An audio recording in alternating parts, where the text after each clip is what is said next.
So back on F1 2021, I did a video where I tested to see if you could turn intermediates into a sort of slick tire.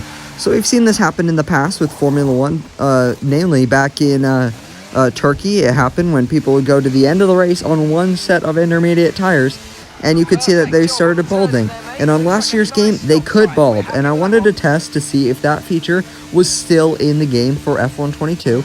So here you can see that we are going to be absolutely tearing up the front tires, completely putting a ton of steering lock into them and trying to wear them out as much as possible. So already on lap 4, we're past 30%, and you can see back into lap 6, we're nearing 60%, and all the way down the straight, we're going to be trying to get these tires as worn as we can.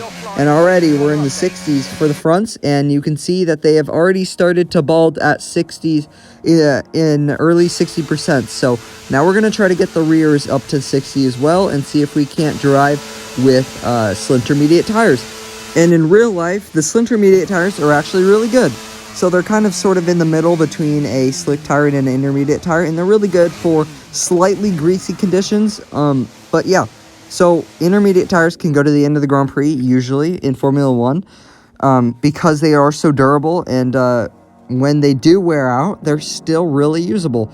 So you can see our rear tires are finally fully balded. It only took a little while. They were a lot easier than the front tires, and now we're going to drive.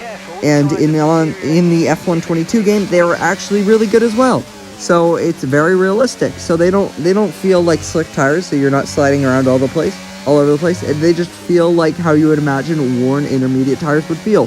So they don't have the peak amount of grip that intermediate tires have, but if you ever get to this point in a Grand Prix, you don't need to pit. They're actually really good. And I went on to finish this race, and these tires went all the way to the end, even though they have a lot of wear into them. So Codemasters has really done the intermediate tires really well in terms of the wear and stuff like that. So I'm really proud of Codemasters and EA. They're actually making some things realistic, so I like this feature a lot.